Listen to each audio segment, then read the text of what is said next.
जय श्रीमन नारायण भक्तजनों। आज 26 नवंबर 2024 उत्पन्ना एकादशी का व्रत है।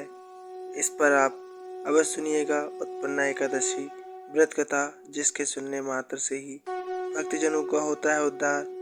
तो आइए भक्तजनों शुरू करते हैं, लेकर प्रभु का नाम। जय श्रीमन नारायण।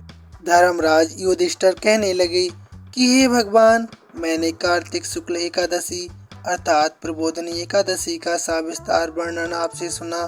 अब आप कृपा करके मुझे मार्गशीर्ष माह के कृष्ण पक्ष की एकादशी के विषय में भी बतलाइए। इस एकादशी का क्या नाम है तथा इसके व्रत का क्या विधान है, इसकी विधि क्या है, इसका व्रत करने से क्या फल मिलता है। कृपया ये सब जानकारी मुझे विधि पूर्वक बताइएगा। तब भगवान श्री कृष्ण बोले, मार्गशीर्ष माह के कृष्ण पक्ष में आने वाली इस एकादशी को उत्पन्ना एकादशी कहा जाता है।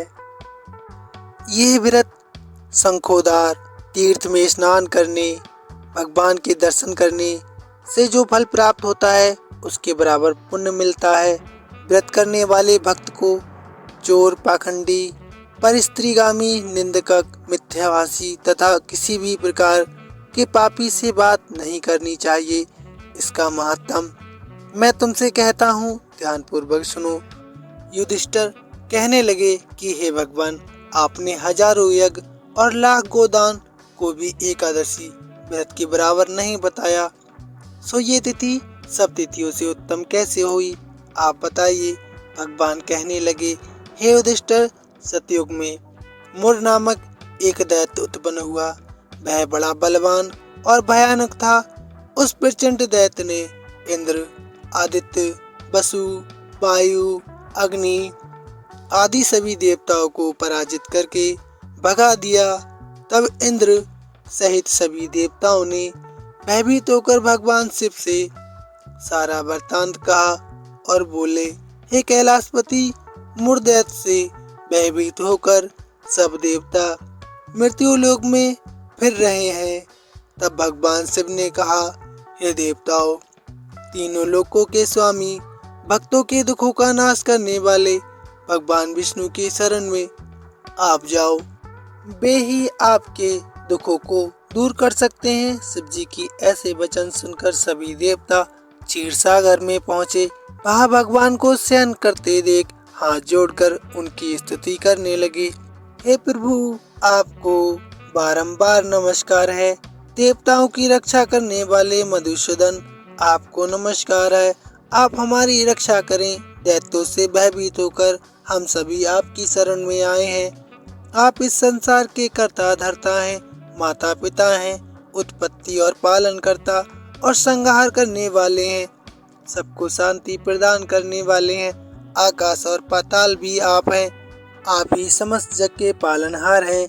सबके पितामह ब्रह्मा, सूर्य, चंद्र, अग्नि, सामग्री, होम, आहुति, मंत्र, तंत्र, जप, यजमान, यज्ञ, कर्म, कर्ता, भोक्ता भी आप ही हैं। आप सर्वव्यापक हैं। आपके सिवा तीनों लोकों में चर तथा अचर कुछ भी नहीं है।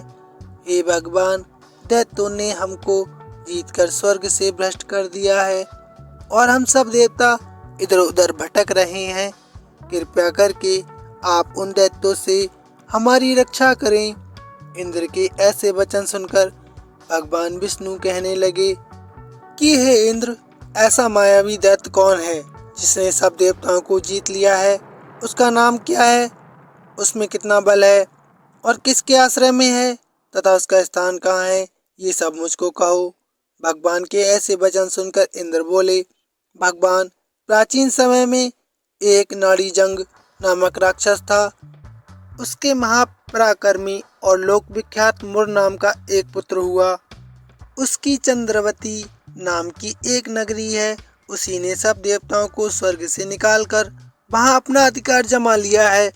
उसने इंद्र, अग्नि, वरुण, यम, वायु, यश, चंद्रमा, नव, ऋत आदि सबके स्थान पर अधिकार कर लिया है।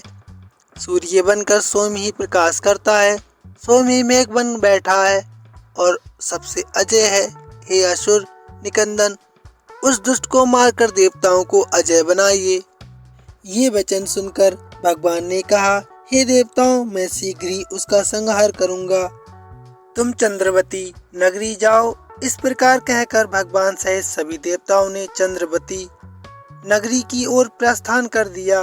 उस समय जब दैत्यमुर सेना सहित युद्ध भूमि में गरज रहा था, उसकी भयानक गर्जना सुनकर सभी देवता भय के मारे चारों दिशाओं में भागने लगे। जब स्वयं भगवान रणभूमि में आए तो उस दैत्य ने उन पर भी अस्त्र शस्त्र आयुध लेकर दौड़े। भगवान ने उन्हें सर्प के समान अपने बाणों से बीन डाला। बहुत से दैत्य मारे गए, केवल मुर बचा रहा। वह अविचल भाव से भगवान के साथ युद्ध करता रहा। भगवान जो भी तीक्ष्ण बाण चलाते वह उसके लिए पुष्प सिद्ध होता। उसका शरीर छिन्न भिन्न हो गया, किंतु वह लगातार युद्ध करता रहा। दोनों के बीच मल्ल युद्ध भी हुआ।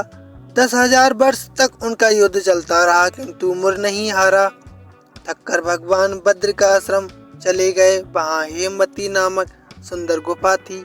उसमें विश्राम करने के लिए भगवान उसके अंदर प्रवेश कर गए। वह गुफा 12 योजन लंबी थी और उसका एक ही द्वार था। भगवान विष्णु वहाँ योग निद्रा की गोद में सो गए। मुर भी पीछे पीछे आ गया और भगवान को सोया देखकर मारने को उद्यत हुआ। तभी भगवान के शरीर से एक उज्जवल कांतिमय रूप वाली देवी प्रकट हुई। देवी ने मुर के साथ बहुत भयंकर युद्ध किया और उसे मौत के घाट उतार दिया। जब श्री हरि योग निद्रा की गोद से उठे तो सब बातों को जानकर उस देवी से कहा कि आपका जन्म एकादशी के दिन हुआ है, अतः आप उत्पन्ना एकादशी के नाम से पूजित होंगी। आपके भक्त वही होंगे जो मेरे भक्त हैं। तो भक्तजनों, प्रेम से बोलिए जय श्री हरि। भक्त